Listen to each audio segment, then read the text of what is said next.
अस्सलामुअलैकुम student. First year botany में हमने चैप्टर 4 स्टार्ट कर दिया था 10 सेल।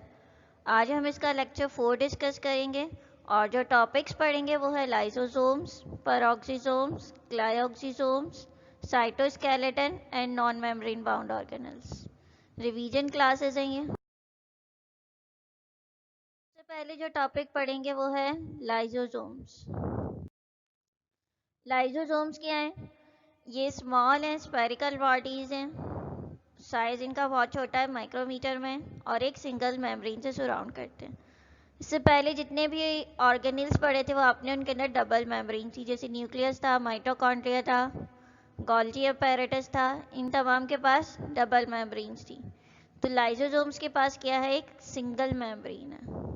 कहाँ पाई जाएंगे ये? एनिमल सेल में। प्रोड्यूस कैसे होंगे? गोल्जी बॉडीज से। रफ एंडोप्लाज्मिक रेटिकुलम के पास राइबोसोम्स हैं। इसका फंक्शन क्या है कि ये प्रोटीन बनाता है। प्रोटीन बनाकर इस प्रोटीन को कलेक्ट कौन करते हैं? Golgi apparatus.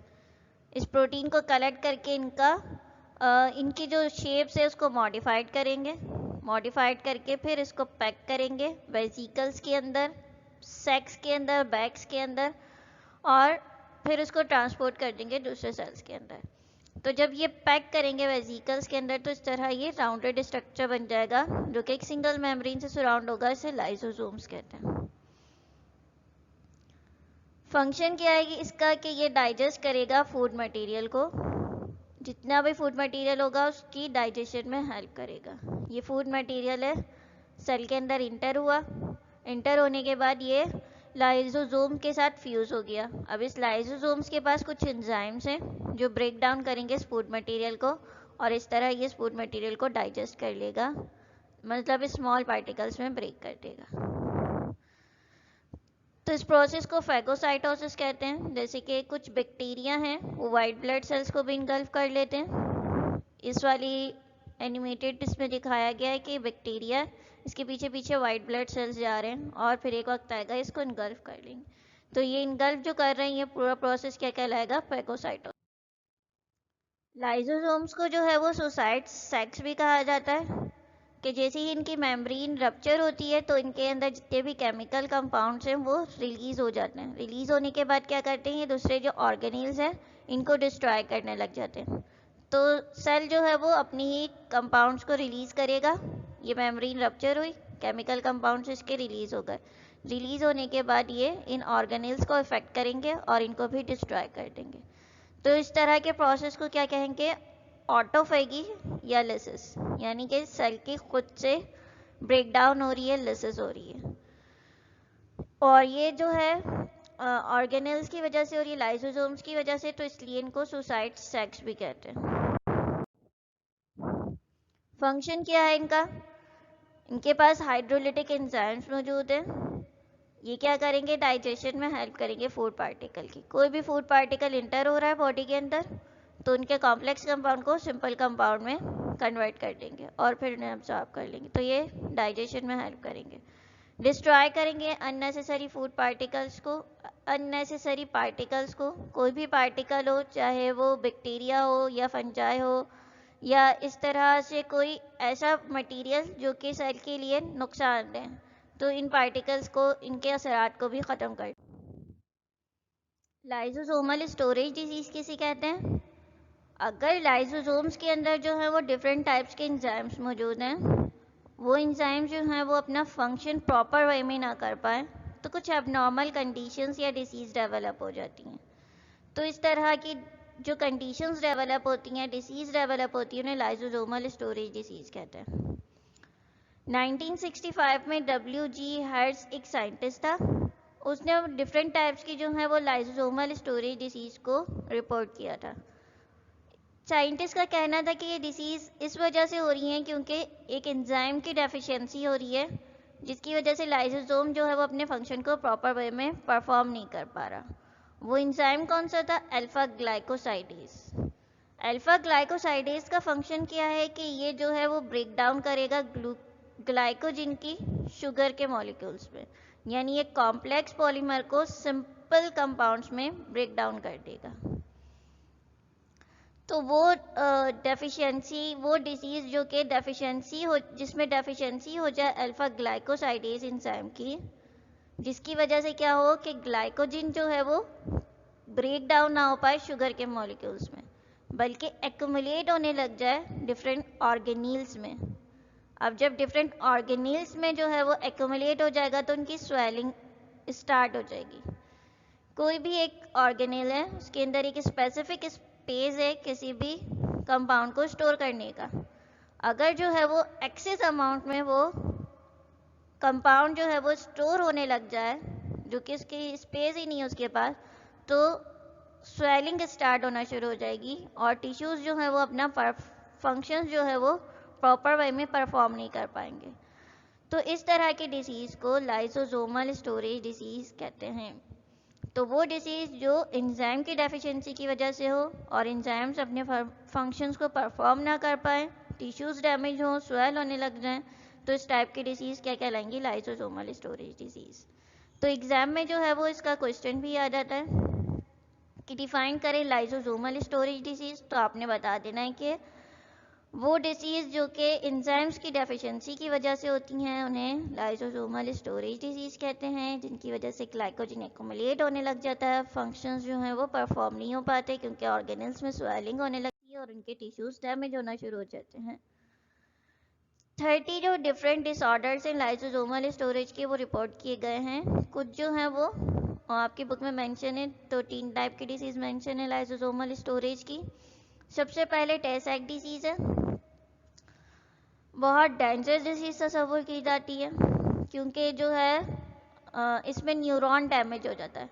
न्यूरॉन का फंक्शन क्या है कि ये केमिकल मैसेजेस को ट्रांसफ़र करेगा ब्रेन में और फिर फंक्शन परफॉर्म होंगे।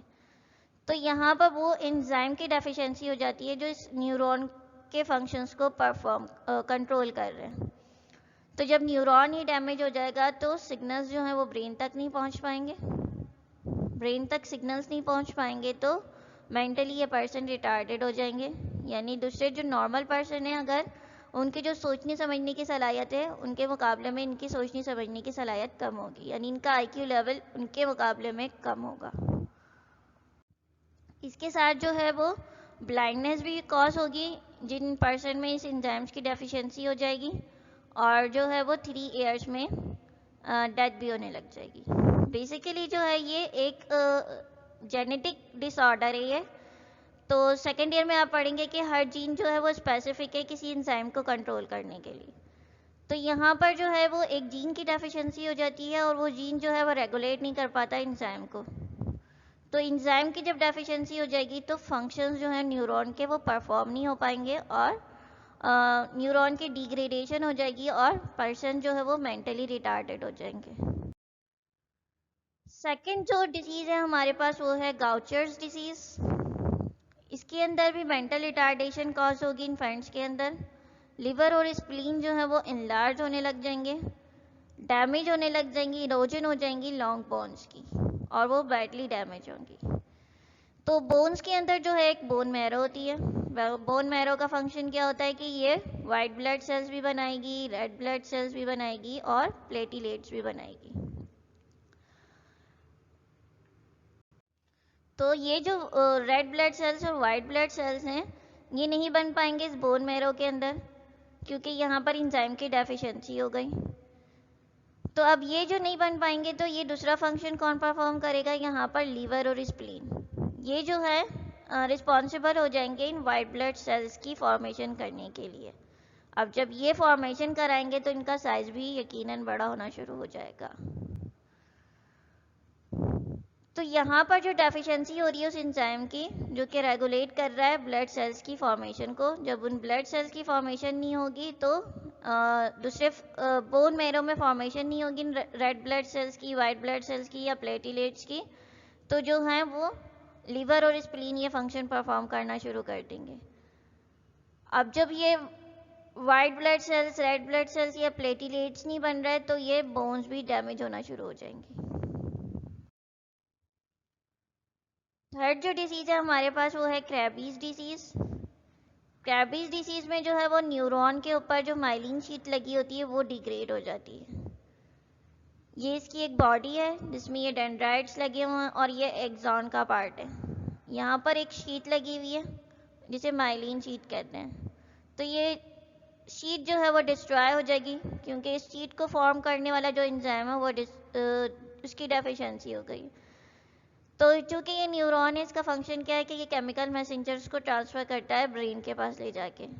तो जब न्यूरॉन ही डैमेज हो जाएगा तो वो केमिकल मैसेंजर्स ही नहीं जा पाएंगे, मैसेज ही नहीं जा पाएगा, तो पर्सनस में जो है वो मेंटल रिटार्डेशन कॉज हो जाएगी, यानी उनका जो आईक्यू लेवल है वो कम होने लग जाएगा।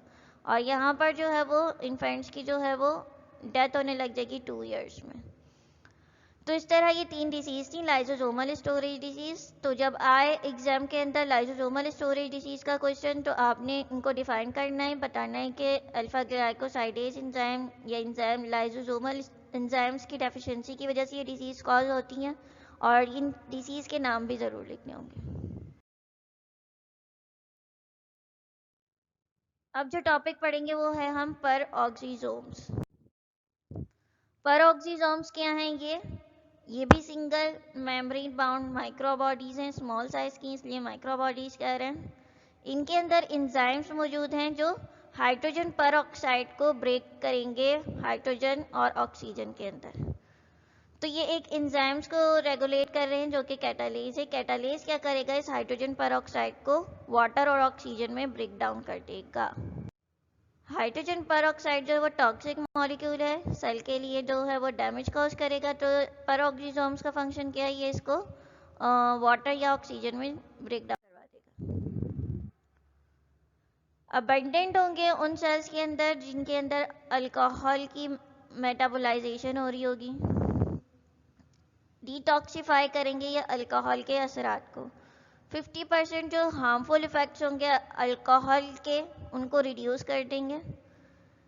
प्लांट के अंदर मौजूद होंगे। प्लांट के अंदर अब अल्कोहल कहाँ से आया? तो जब एनएरोबिक रेस्पिरेशन होगी तो फर्मेंटेशन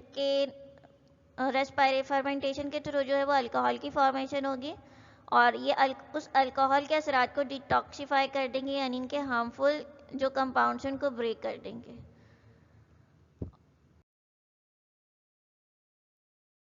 अब जो है वो हमारे पास टॉपिक है वो है ग्लाइऑक्सीसोम्स। ग्लाइऑक्सीसोम्स क्या हैं? ये माइक्रो बॉडीज़ हैं, यानी स्मॉल साइज़ की हैं, प्लांट सेल में मौजूद होंगी, और इनके बारे में कहा जाता है कि परऑक्सीसोम्स जो हैं वो स्पेशलाइज्ड स्ट्रक्चर का डेवलप होकर इन्होंने ग्लाइऑक्सीसोम्स बना लिया। सिंगल लेयर है मेम्ब्रेन इनके सराउंडिंग में, और ग्रेन्यूलर स्ट्रोमा मौजूद है। फंक्शन क्या होगा इनका कि ये फैट स्टोरिंग टिश्यूज़ में मौजूद होंगे जहाँ फैट स्टोर होगा। अब क्या होगा कि जब ग्लूकोज की शॉर्टेज हो जाएगी, एनर्जी की शॉर्टेज हो जाएगी, तो बॉडी के अंदर जितने भी फैटी एसिड के मॉलिक्यूल्स होंगे उनको ये कन्वर्ट कर देगी शुगर के अंदर, ताकि आपको एनर्जी प्रोवाइड हो जाए। ये जो प्रोसेस होता है जिसमें फैटी एसिड से दोबारा शुगर के मॉलिक्यूल बनाए जाएं, ग्लूकोज के मॉलिक्यूल बनाए जाएं, इसको ग्लूकोनियोजेनेसिस का प्रोसेस कहते हैं। तो जब भी कभी आपको भूख लग रही हो और तो क्या होता है, आप खाना ना खा पाएँ, तो बॉडी के अंदर जितने भी फैटी एसिड्स हैं, ग्लाइऑक्सीसोम्स क्या करेगा? उनको कन्वर्ट कर देगा शुगर में, ताकि आपको फ़ौरन से एनर्जी की रिक्वायरमेंट आपकी पूरी हो जाए और आप अपने फंक्शंस को परफॉर्म। अब जो हमारे पास टॉपिक है वो है साइटोस्केलेटन। साइटोस्केलेटन नाम से ही पता चल रहा है इसका कि ये सेल का स्केलेटन फॉर्म करेंगे। साइटोसोल, साइटोप्लाज्म में जो फ्लूइड था उसको साइटोसोल कहते हैं।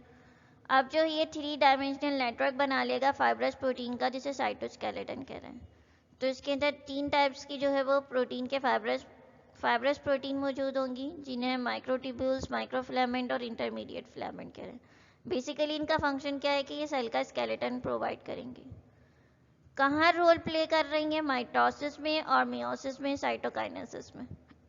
तो माइटोसिस न्यूक्लियर डिवीजन की वो टाइप है जिसके अंदर एक सिंगल सेल जो है वो डिवाइड होने के बाद 2 डॉटर सेल में कन्वर्ट हो जाता है, तो इसे माइटोसिस की। दोनों के पास अपना अपना जेनेटिक मटेरियल मौजूद होता है, सेम नंबर ऑफ क्रोमोसोम्स होंगे। मियोसिस किसे कहते हैं? जिसके अंदर एक सिंगल सेल के अंदर डिवीजन होगी और वो 4 डिफरेंट टाइप्स के सेल्स प्रोड्यूस कर लेगा। तो इसे मियोसिस कहेंगे। यहाँ जो है वो क्रोमोसोम्स के नंबर हाफ हो जाएंगे। तो ये दोनों न्यूक्लियर डिवीजन के टाइप में, पहले न्यूक्लियस डिवाइड होगा, साइटोकाइनेसिस यानी साइटोप्लाज्म के अंदर डिवीजन हो रही है, तो इसे साइटोकाइनेसिस कहते हैं। वॉल की डिपोजिशन, सेल वॉल की डिपोजिशन तो आपने पढ़ा था कि प्रोटोप्लाज्म जो है वो एक्यूमुलेट होकर सेल की सरफेस पर जमा होने लगता है और सेल वॉल की फॉर्मेशन स्टार्ट करता है। सेल वॉल की फॉर्मेशन होगी तो सेल के पास स्पेसिफिक शेप होगा और सेल के अंदर डिफरेंशिएशन क्रिएट करता है कि कौन से टाइप के सेल्स बनने हैं अब इनसे नए। तो ये एक सेल है जिसके अंदर ये न्यूक्लियस है, और ये जो साइटोप्लाज्म के अंदर ये नेटवर्क मौजूद है साइटोस्केलेटन का, जो 3 डिफरेंट टाइप्स के फिलामेंट है, एक माइक्रोट्यूब्यूल्स, माइक्रोफिलामेंट और इंटरमीडिएट फिलामेंट। ये तमाम के तमाम जो है वो नेटवर्क मिलकर सेल का स्केलेटन डेवलप करते हैं। इसी तरह यहाँ पर भी ये जो मिलकर इसका स्केलेटन डेवलप कर रही है, जो थ्रेड लाइक स्ट्रक्चर्स नजर आ रहे हैं आपको, और ये वाले। तो 3 टाइप के जो हैं वो साइटोस्केलेटन के एलिमेंट्स कौन कौन से हैं वो, माइक्रोफिलामेंट, इंटरमीडिएट फिलामेंट और माइक्रोट्यूब्यूल्स। माइक्रोफिलामेंट कौन से हैं? ये सॉलिड ट्यूब लाइक स्ट्रक्चर है जो कि सिर्फ और सिर्फ एक्टिन प्रोटीन के बने हुए हैं। एक्टिन प्रोटीन जो है वो हेलिकल मैनर में अरेंज होगी। हेलिकल मैनर इस तरह का होता है जैसे डीएनए का होता है हेलिकल स्ट्रक्चर। तो दो जो है वो एक्टिन की चेन्स होंगी और एक साथ अरेंज होगी। कुछ में जो है वो दोनों एक्टिन की मौजूद होंगी इस तरह करके, और कुछ में एक एक्टिन की होगी तो दूसरी मायोसिन की होगी।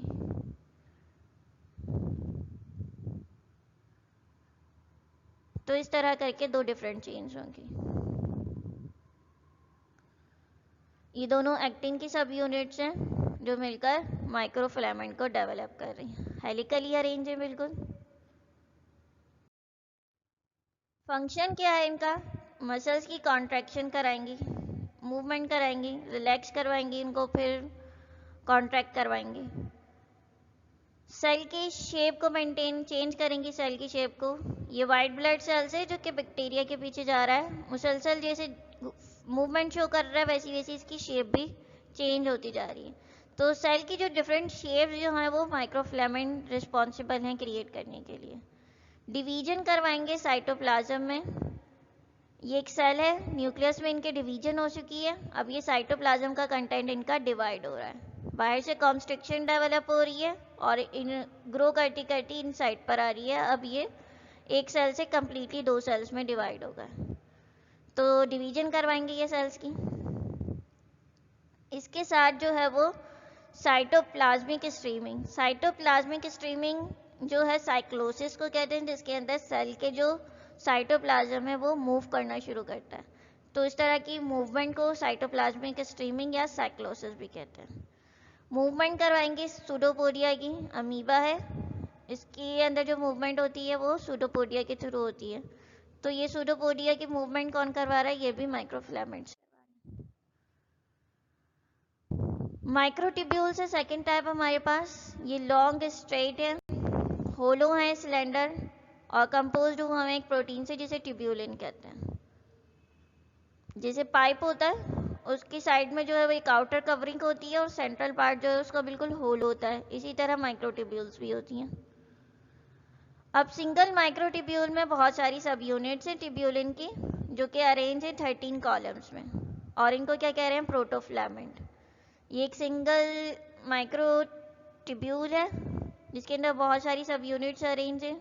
अब ये जो कॉलम्स होंगे इस तरह के तमाम 13 होंगे और इनको प्रोटोफिलामेंट कहते हैं अगर ये 13 कॉलम में इस तरह अरेंज हो जाए।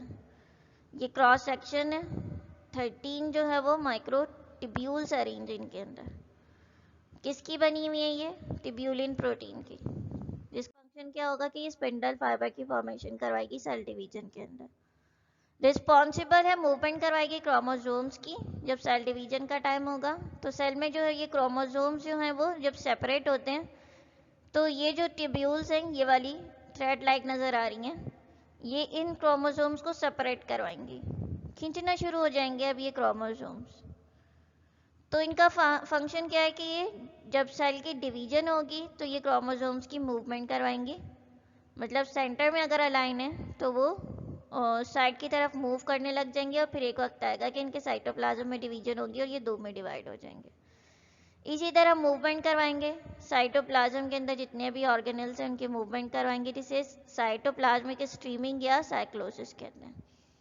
मूवमेंट करवाएंगे सीलिया की या फ्लैजिला की। स्मॉल हेयर लाइक स्ट्रक्चर जो होते हैं वो सीलिया कहलाते हैं। पैरामीशियम का ऑर्गेनिज्म से ये सीलिया के थ्रू मूव करेगा। ये यूग्लिना है, इसके अंदर जो मूवमेंट है वो फ्लैजिला के थ्रू होगी। ये लंबा है, फ्लैजिलिन प्रोटीन से मिलकर बना है। थर्ड जो टाइप है हमारे पास वो है इंटरमीडिएट फिलामेंट की। इंटरमीडिएट साइज होंगे, दरमियाने साइज के होंगे। यहाँ पर जो है माइक्रोट्यूब्यूल्स और माइक्रोफिलामेंट के मुकाबले में यहाँ जो है वो 5 डिफरेंट टाइप्स की प्रोटीन डेवलप होंगी और रोब लाइक पॉलीमर की शेप अपीयरेंस देंगे। इससे पहले जो आपने पढ़ा था माइक्रोफिलामेंट, यहाँ पर एक्टिन और मायोसिन के स्ट्रैंड्स मौजूद थे, मॉलिक्यूल्स मौजूद थे, जबकि माइक्रोट्यूब्यूल के अंदर कौन सी प्रोटीन मौजूद थी? ट्यूब्यूलिन, जो कि स्पिंडल फाइबर की फॉर्मेशन करवा रही थी, क्रोमोसोम्स को खींचने का काम कर रही थी सेल डिवीजन के दौरान। इंटरमीडिएट फिलामेंट जो हैं, अगर इनकी क्या खसूसियत है इन दोनों के मुकाबले में कि ये अगर एक बार जुड़ जाए तो दोबारा डिसम्बल नहीं होते, ब्रेक नहीं होते। फंक्शन क्या है इंटरमीडिएट फिलामेंट का? शेप को मेंटेन करेंगे, अटैचमेंट करवाएंगे मसल्स सेल की और सपोर्ट करेंगे। राइबोसोम्स क्या है? नॉन मेम्ब्रेन बाउंड ऑर्गेनेल्स है। तो सबसे पहली टाइप हमारे पास ऑर्गेनेल जो है वो राइबोसोम्स है। स्मॉल बॉडीज हैं, या तो एंडोप्लाज्मिक रेटिकुलम पे ट्यूबलाइक जो कनेक्शन था वहां पर अटैच होंगी रफ एंडोप्लाज्मिक रेटिकुलम पे, या साइटोप्लाज्म के अंदर फ्रीली मूव होंगी। जैसे बैक्टीरिया का सेल देखा था प्रोकैरियोट्स में आपने, वहां पर ये साइटोप्लाज्म के अंदर फ्रीली मूव कर रही थी। कंपोज्ड होंगी आरएनए से और प्रोटीन से। इनको प्रोटीन फैक्ट्रीज कहा जाता है क्योंकि ये जो ऑर्गेनेल्स हैं इनका फंक्शन है कि ये प्रोटीन की फॉर्मेशन करवाते हैं, इस वजह से इन्हें प्रोटीन फैक्ट्री। राइबोसोम्स क्या हैं? ये दो सब यूनिट से मिलकर बने, एक लार्जर सब यूनिट होती है और एक इनकी स्मॉलर होती है। लार्जर जो है वो बोल लाइक होती है, ये बड़ी यूनिट है इसकी, और एक छोटी यूनिट से मिलकर बने। जब एंडोप्लाज्मिक रेटिकुलम से ये अटैच होंगे तो ये अपनी इस बड़ी वाली साइड के साथ अटैच होंगे। बनते कैसे हैं राइबोसोम्स? तो न्यूक्लियस के अंदर आपने पढ़ा था एक डार्कर स्ट्रक्चर होता है न्यूक्लियोलस। न्यूक्लियोलस का फंक्शन क्या है कि वो राइबोसोम्स की फॉर्मेशन करवाता है। अब राइबोसोम्स का फंक्शन क्या है कि ये प्रोटीन सिंथेसिस करवाते हैं। न्यूक्लियस है, न्यूक्लियस के अंदर डीएनए मौजूद है। डीएनए डबल स्टैंडर्ड स्ट्रक्चर है। जब रेप्लिकेशन का टाइम होगा तो ये प्रोटीन सिंथेसिस का टाइम होगा तो ये डीएनए के जो डबल स्ट्रैंड्स हैं ये अनवाइंड होंगे, खुलना शुरू हो जाएंगे। कुछ एंजाइम से जो इन्वॉल्व होंगे जैसे हेलिकेज है वो अनवाइंड करेगा इस डबल स्टैंडर्ड स्ट्रक्चर को। तो जब ये डबल स्टैंडर्ड स्ट्रक्चर जो है वो अनवाइंड होगा तो ये सिंगल में कन्वर्ट हो जाएगा और इस सिंगल को आरएनए कहते हैं या मैसेंजर आरएनए। तो वो प्रोसेस जिसमें डीएनए से एमआरएनए बने तो इस प्रोसेस को ट्रांसक्रिप्शन कहते हैं। अब यहाँ तक जो प्रोसेस था वो तमाम का तमाम न्यूक्लियस में हो रहा था। अब ये जो एमआरएनए या मैसेंजर आरएनए है ये न्यूक्लियर पोर के थ्रू जो है वो साइटोप्लाज्म में इंटर हो जाएगा। साइटोप्लाज्म में इंटर होने के बाद ये जो राइबोसोम्स हैं इनके ऊपर आकर अटैच हो जाएगा। अटैच होने के बाद इसके पास अपनी कुछ कोडॉन्स मौजूद हैं। अब टीआरएनए ये अपने एंटी कोडॉन्स लाएगा, इसके साथ बाइंडिंग करेगा। बाइंड करने के बाद एक अमाइनो एसिड भी लेकर आता है टीआरएनए। तो ये दोनों जो हैं वो टीआरएनए जो एक एक्टिव साइट का होता है, पैसिव साइट का, इन दोनों के दरमियान बॉन्डिंग होगी और एक प्रोटीन की चेन बनना शुरू हो जाएगी। तो इस तरह ये प्रोटीन की फॉर्मेशन करवाते हैं। तो वो प्रोसेस जिसमें एमआरएनए से प्रोटीन बनने लग जाए उसको ट्रांसलेशन कहते हैं। इसको आपने डिटेल में ज़ूलॉजी के पार्ट में पढ़ा होगा। अब जो है वो हम टॉपिक पढ़ेंगे वो है सेंट्रोसोम। सेंट्रोसोम क्या है? ये एनिमल्स में पाया जाता है और प्रिमिटिव प्लांट्स में पाया जाता है। मैंने आपको स्लाइम मोल्ड्स और वाटर मोल्ड्स पढ़ाए थे, तो उसमें बताया था कि उनके अंदर सेंट्रियोल मौजूद होता है, जिसका फंक्शन क्या है कि स्पिंडल फाइबर की फॉर्मेशन कराता है। जबकि हायर प्लांट्स क्या हैं, उनके अंदर ये सेंट्रोसोम या सेंट्रियोल एब्सेंट होंगे। सेंट्रोसोम एक राउंडेड बॉडी है जिसके अंदर जो है वो पेयर मौजूद होंगे स्मॉल बॉडीज के, जिसे सेंट्रियोल कहते हैं। तो ये जो है ये एक राउंडेड स्ट्रक्चर है, इस पूरे को सेंट्रोसोम कह रहे हैं। इसके अंदर दो पेयर्स के अंदर जो है वो सेंट्रियोल मौजूद होंगे। अभी आपने पढ़ा था माइक्रोट्यूब्यूल्स का फंक्शन क्या है कि वो स्पिंडल फाइबर की फॉर्मेशन कराएंगे, तो ये माइक्रोट्यूब्यूल्स यहाँ मौजूद होंगे। सेंट्रियोल जो है वो एक सिलेंडर है, सिलेंडर लाइक स्ट्रक्चर है, जिसके अंदर जो है वो 9 स्मॉल होलो ट्यूब लाइक स्ट्रक्चर होंगे जो ट्रिपलेट के फॉर्म में मौजूद होंगे। तो इस तरह के ये जो है वो ट्यूब लाइक जो स्ट्रक्चर हैं वो 9 होंगे, और हर ट्यूब के अंदर जो है वो माइक्रोट्यूब्यूल्स जो हैं वो ट्रिपलेट की फॉर्म में अरेंज होंगे। फंक्शन क्या होगा सेंट्रोसोम का कि ये जो है वो स्पिंडल फाइबर की फॉर्मेशन स्टार्ट कराएगा जब सेल की डिवीजन का टाइम होगा। तो माइटोसिस मियोसिस के दरमियान जो है ये सेंट्रोसोम जो है वो डुप्लीकेट होते हैं। डुप्लीकेट होने के बाद ये कुछ थ्रेड लाइक स्ट्रक्चर्स बनाते हैं जिन्हें प्रोटीन फिलामेंट बनाते हैं, जिन्हें स्पिंडल फाइबर कहते हैं। तो ये स्पिंडल फाइबर ये सेंट्रियोल और सेंट्रोसोम से बनते हैं। इनका फंक्शन क्या होता है कि ये क्रोमोसोम्स को अटैच करते हैं, अटैच करने के बाद पुल करते हैं और अपोजिट पोल की तरफ खींचते हैं। फंक्शन यही है कि सेल डिवीजन में हेल्प होंगे। सेंट्रियोल जो है वो अपोजिट पोल पे मूव करेगा, स्पिंडल फाइबर की फॉर्मेशन करेगा, और न्यूक्लियर मटेरियल या इनका क्रोमोसोम है उनको 2 डिफरेंट सेल्स के अंदर इक्वली अमाउंट में।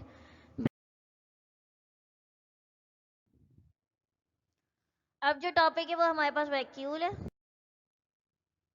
वैक्यूल की यहाँ ये स्पेशल कैविटी लाइक बॉडीज हैं जिसके अंदर जो है वो लिक्विड मौजूद होता है, और इन कैविटीज लाइक बॉडीज को जो है वो वैक्यूल कहते हैं। प्लांट सेल के अंदर जो है वो स्मॉल वैक्यूल्स जो है वो यूनाइट होकर एक बड़ा सा वैक्यूल बना देते हैं, जबकि एनिमल सेल के अंदर जो है वो छोटे छोटे वैक्यूल्स मौजूद होंगे। वैक्यूल का फंक्शन क्या है कि ये स्टोर करेगा वाटर और मिनरल्स को एक फ्लूइड की कंडीशन में, जिसे सेल सेप कहते हैं। ये वैक्यूल है, कैविटी लाइक स्ट्रक्चर है जिसके अंदर वाटर या मिनरल्स मौजूद होंगे फ्लूइड की कंडीशन में, तो इसे सेल सेप। इसके सराउंडिंग में एक मेम्ब्रेन होती है, सिंगल मेम्ब्रेन, जिसे टोनोप्लास्ट कहते हैं। तो ये भी एमसीक्यूज में आ जाता है कि वैक्यूल के सराउंडिंग में जो मेम्ब्रेन होती है उसका नाम बताएं, तो वो नाम टोनोप्लास्ट है। प्लांट सेल के अंदर जो है वो लाइसोसोम्स नहीं होते, तो यहाँ पर जो हाइड्रोलिटिक एंजाइम्स है वो वैक्यूल के अंदर मौजूद होंगे, और ये डेथ करवाएंगे सेल की। अगर इनके अंदर कुछ हार्मफुल सब्सटेंसेस आ जाएंगे तो ये हाइड्रोलिटिक एंजाइम्स उनको ब्रेक डाउन करवा देंगे और सेल की लिसिस स्टार्ट करवा देंगे। कुछ जो है वो वैक्यूल जो है वो टर्गर प्रेशर को मेंटेन करते हैं और मेंटेन करते हैं रिजिडिटी प्लांट्स की। पैरेन्काइमा सेल क्या होंगे, उनके अंदर जो है वो एक बड़ा सा वैक्यूल मौजूद होता है। सेल है अगर पैरेन्काइमा का, तो यहाँ एक बड़ा सा वैक्यूल मौजूद होगा और यहाँ इसके क्लोरोप्लास्ट मौजूद होंगे। तो जब फूड की फॉर्मेशन होगी तो क्लोरोप्लास्ट जो है वो फोटोसिंथेसिस के जरिए ग्लूकोज बनाएगा, पूरे सेल में मूव करने लग जाएगा। अब इस सोल्यूट की एक एबिलिटी होती है कि वाटर को अट्रैक्ट करती है, तो वाटर जो है वो इनसाइड मूव करने लग जाएगा इस वैक्यूल के मूव करने लग जाएगा। तो अगर इसका साइज इतना छोटा था तो ये इसको बड़ा कर देगी, ये बड़ा हो गया साइज इसका।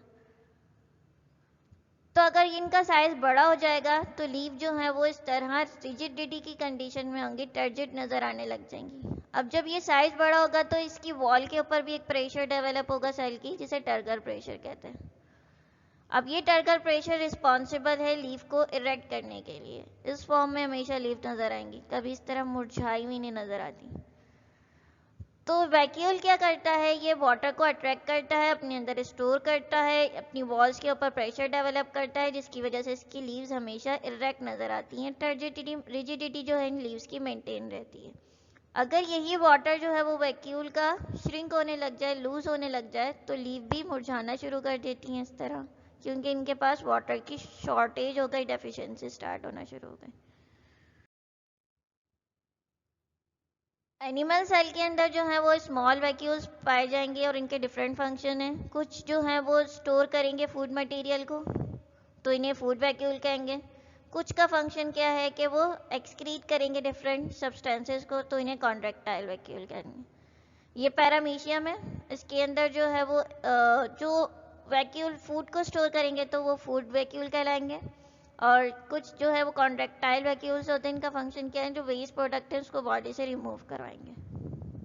एनिमल सेल के अंदर भी जो है वो वैक्यूल के अंदर हाइड्रोलिटिक एंजाइम्स मौजूद होंगे, जैसे राइबोन्यूक्लियेज है, ये जो है वो प्रोटीन फॉर्मेशन करवाएगा, प्रोटीएज ब्रेक डाउन करवाएगा प्रोटीन की, ग्लाइकोसाइडेज ग्लाइकोजन को शुगर में कन्वर्ट करवाएगा। तो डिफरेंट एंजाइम्स के डिफरेंट फंक्शन है और ये एंजाइम्स जो है वो वैक्यूल्स के अंदर मौजूद होते हैं एनिमल सेल। तो यहाँ तक जो है वो चैप्टर 4 का रिवीजन कंप्लीट हो गया। तो अब एग्जाम्स में जो क्वेश्चन आते हैं वो हैं कि लाइसोसोम्स को सुसाइडल सेक्स क्यों कहा जाता है, क्योंकि जब इनकी वॉल रप्चर हो जाती है तो केमिकल सब्सटेंसेस इसके रिलीज हो जाते हैं और वो अपनी ही सेल को इनगल्फ करना शुरू कर देते हैं, इसलिए इन्हें सुसाइडल सेक्स कहते हैं। डिफरेंस प्रोकैरियोट और यूकैरियोट्स का ये फर्स्ट लेक्चर में आपको बता चुकी हूँ कि यहाँ ट्रू न्यूक्लियस नहीं है, यहाँ ट्रू न्यूक्लियस है, यहाँ मेम्ब्रेन बाउंड ऑर्गेनेल्स नहीं है, तो यहाँ मौजूद है। और भी बहुत से डिफरेंसेस हैं, तमाम के तमाम आपने लिखने हैं 1 मार्क के लिए। 2 टेक्निक्स के नेम बताने, सिर्फ और सिर्फ नाम लिखने, यानी कि साइंटिफिकेशन और होमोजेनाइजेशन का जो नाम है सिर्फ और सिर्फ नाम लिखने, क्योंकि यहाँ नाम ही पूछे गए। फंक्शन बताना है राइबोसोम्स का और माइटोकॉन्ड्रिया का, सिर्फ फंक्शन बताना है,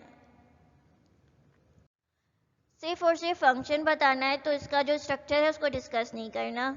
तो राइबोसोम्स का फंक्शन क्या है कि इन्हें प्रोटीन फैक्ट्री ऑफ सेल कहा जाता है, ये प्रोटीन की फॉर्मेशन करवाते हैं। माइटोकॉन्ड्रिया का फंक्शन क्या है कि ये रेस्पिरेशन में इन्वॉल्व होते हैं, एनर्जी को प्रोड्यूस भी करेंगे, एनर्जी को ब्रेक करके रिलीज भी करेंगे, कंपाउंड को ब्रेक करके एनर्जी को रिलीज भी करेंगे। कंपोनेंट्स बताने हैं न्यूक्लियस के, तो यहाँ 3 डिफरेंट कंपोनेंट्स थे, एक तो न्यूक्लियर मेम्ब्रेन थी और न्यूक्लियोलस था, न्यूक्लियोप्लाज्म था।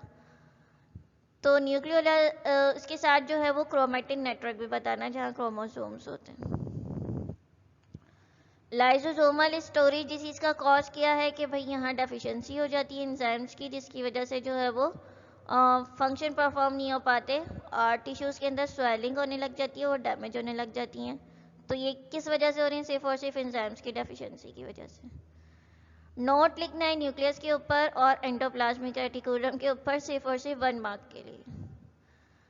तो यहाँ जो है वो इसके कंपोनेंट्स के नाम लिख देने हैं, न्यूक्लियस को बता देना और इसके 1-2 फंक्शन लिख दिएगा। इसी तरह एंडोप्लाज्मिक रेटिकुलम में दोनों स्मूथ और रफ एंडोप्लाज्मिक रेटिकुलम को बताइएगा और इसके भी 2-2 फंक्शंस लिख दिएगा। 2 मार्क्स के लिए सेल थ्योरी, ये बिल्कुल सही लिखा था तमाम स्टूडेंट ने जो पोस्टुलेट्स थे, तो ये वैसे ही लिखिएगा। प्लास्टिड्स पे शॉर्ट नोट आ जाता है, तो यहाँ पर तीनों बताने हैं आपने, ल्यूकोप्लास्ट, क्रोमोप्लास्ट और क्लोरोप्लास्ट।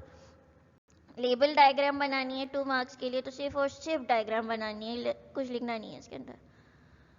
शॉर्ट नोट लिखना है। अब यहाँ शॉर्ट नोट 2 मार्क्स का आया, तो पहले लाइसोसोमल स्टोरेज डिसीज को डिफाइन करेंगे, फिर उसके बाद जो 3 तरह के डिसीज आपके कोर्स में उन तीनों को लिखेंगे और उनके बारे में भी एक लाइन लिखेंगे। वैसे भी वो शॉर्ट ही बताई गई हैं, तो शॉर्ट ही लिख दिएगा। क्लोरोप्लास्ट पे नोट है, सेल थ्योरी के तीनों प्रिंसिपल, ये तो बहुत आसान सा क्वेश्चन है। फ्लूइड मोज़ेक मॉडल का बता चुकी हूँ मैं आपको कि दोनों प्रोटीन्स को डिस्कस करना है, उसके हेड और टेल पार्ट को भी डिस्कस करना है, फॉस्फोलिपिड बाइलेयर को, फ्लूइड मोज़ेक मॉडल बताना है, डायग्राम्स भी बनानी है और ये भी बताना है कि आइसबर्ग कौन सा था और लिक्विड कौन सा था, सी कौन सा था। और इसके साथ जो है वो कुछ परमिएबिलिटी भी बतानी है इसकी और फंक्शंस भी बताने हैं। चूँकि ये लॉन्ग क्वेश्चन है तो इसको डिटेल में लिखना पड़ेगा आपको। तो यहाँ तक जो है वो आप का मिड टर्म तक का रिवीजन, सिलेबस, तमाम चीज़ें कंप्लीट हो गई हैं और अब आपका काम है कि अपने एग्ज़ाम्स की अच्छी सी तैयारी कर लें। तो अब तक के जो लेक्चर्स यहाँ तक कंप्लीट हो गए हैं, फिर भी किसी स्टूडेंट को कोई क्वेश्चन हो तो वो गूगल क्लासरूम पर पूछ सकता है। ना ख्याल रखिएगा और अपने एग्ज़ाम्स की बहुत अच्छे से तैयारी करिएगा। खुदा हाफ़िज़।